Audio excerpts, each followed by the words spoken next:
আসসালামু আলাইকুম বন্ধুরা, আমার নতুন ব্লগে আপনাদের সবাইকে স্বাগতম। তো আমি গ্রামে আসছিলাম 3 দিনের জন্য একটা ব্যাংক অ্যাকাউন্টের জন্য। তো আমার ব্যাংক অ্যাকাউন্ট করা হয়ে গেছে। আজ আমি আবারও ঢাকার জন্য রওনা হয়েছি। আমার সাথে আমার ছোট বোনেরা রয়েছে। যাই হোক, 3টা দিন ভালোই কাটালাম গ্রামে। এখন আবার চলে যাচ্ছি ঢাকাতে। তো কিভাবে যাব সবকিছু আপনাদেরকে দেখাবো। তো সবাই আমার সাথে থাকবেন। আমার ঢাকা যেতে হলে প্রথমত এখন আমার একটা ভ্যানের দরকার হবে, তারপরে আমি ভ্যানের থেকে আবার বাসে উঠব। তো এখন আমি একটা ভ্যান খুঁজতেছি। তো সবাই আমার সাথেই থাকুন। গ্রাম অঞ্চল তো, এখানে অটো ভ্যান চলে, কিন্তু যেখানে বর্তমান আছি এখানে পাওয়া যায় না সহজে। বৃষ্টির কারণে রাস্তাঘাট প্রচুর ভিজা। যাই হোক, এই রোদের মধ্যে প্রায় 5 মিনিট ধরে হাঁটতেছি, এখন পর্যন্ত একটা ভ্যান গাড়ির দেখা পাইনি। ভ্যান গাড়ি যদি না পাই তাহলে আমার প্রায় আধা ঘন্টা এই রাস্তা দিয়ে হাঁটতে হবে। যাই হোক, সাথেই থাকুন, মজা পাবেন। অনেক সুন্দর সুন্দর দৃশ্য দেখাবো আপনাদেরকে।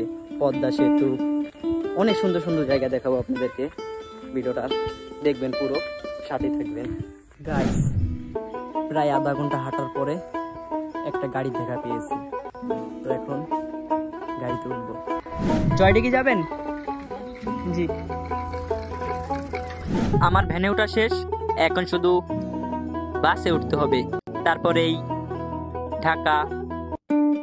ভ্যানালা কাকু যেভাবে গাড়ি চালাইছে তার কারণে আমরা প্রায় 5 মিনিটের মধ্যে বাস স্ট্যান্ডে চলে আসছি। তো এখন আমি গাড়ি থেকে ভ্যান থেকে নেমে আমার এখন যেতে হবে বাস স্ট্যান্ডে। বাস স্ট্যান্ডে এসে দেখি রাস্তায় একটি সাইনবোর্ড লাগানো হচ্ছে, তাই একটু দেখলাম আর আপনাদেরকেও দেখালাম। এখন আমি যাব বাস স্ট্যান্ডে। এখন আমি এখান থেকে একটি টিকিট সংগ্রহ করব। টিকিট আমি আমার হাতে পেয়েছি, কিন্তু আমার বাস আসতে একটু দেরি হবে, তার জন্য আমি বসে আছি। বলতে বলতে আর একটি বাস চলে আসছে। এখানে বিভিন্ন ধরনের বাস পাওয়া যায়, এখান থেকে অনেক মানুষ অনেকখানে যায়। বলতে বলতে আমার বাসটাও চলে আসছে। এখন আমি এই বাসে ঢাকার উদ্দেশ্যে রওনা দিব। অবশেষে গাড়িতে উঠলাম। এখন আপনাদেরকে সুন্দর সুন্দর দৃশ্য দেখাবো, আপনারা দেখুন।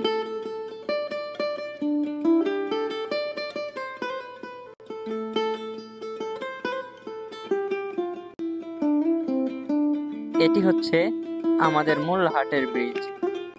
ছোটবেলায় কতই না শয়তানি করেছি এই ব্রিজে এসে।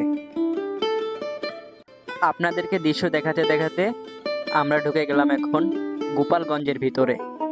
বলতে বলতে আমাদের বাস এখন চলে আসছে ঘোনাপাড়া। বাসে ঘন্টাখানেক থাকার পর আমার ঘুম আসলো, তাই আমি একটু ঘুমিয়ে নিলাম। তাই এখন আমি বক বক কম করি, আপনারা একটু গ্রামের দৃশ্য দেখুন।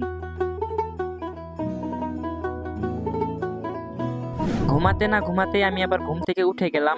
কিছু ভালো লাগতেছে না, মাথাটা খুব ব্যথা ব্যথা করতেছে। আর এই মাথা ব্যথার কারণে আমি আবারও ঘুমিয়ে গেলাম। কিছু ভালো লাগতেছে না মাথা ব্যথার কারণে। এর মধ্যেই দেখি আমাদের বাসটার তেল শেষ হয়ে গেছে, এজন্য তেল নেওয়ার জন্য তেল পাম্পে আসছে। আর এই কারণে আমার ঘুমটা ভেঙে গেছে।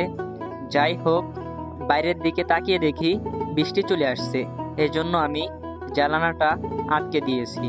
যাই হোক, বৃষ্টি থামার পরে আমাদের বাসটি আবারও চলা শুরু করলো। আপনারা দেখুন আকাশটা কত সুন্দর লাগতেছে। আমরা এখন আছি পদ্মা সেতুর প্রায় কাছে।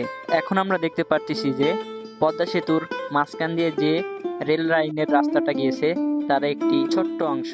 বলতে বলতে ইতিমধ্যে আমরা চলে আসছি পদ্মা সেতুর টোল প্লাজায়। এখন আমাদের বাসটা টোল ভাড়া দিয়ে পদ্মা সেতুতে উঠবে। বলতে বলতে আমরা পদ্মা সেতুতে উঠেই গেলাম।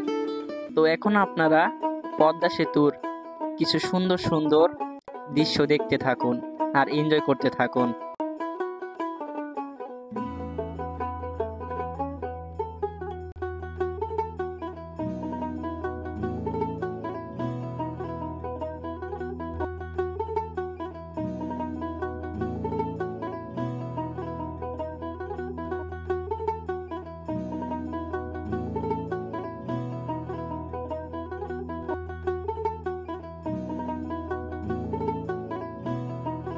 বাসের জানলা দিয়ে বেশি একটা ভালো লাগতেছিল না, তাই আমি বাসের সামনে চলে আসলাম যাতে আপনাদেরকে ব্রিজটা আরো সুন্দরভাবে দেখাতে পারি।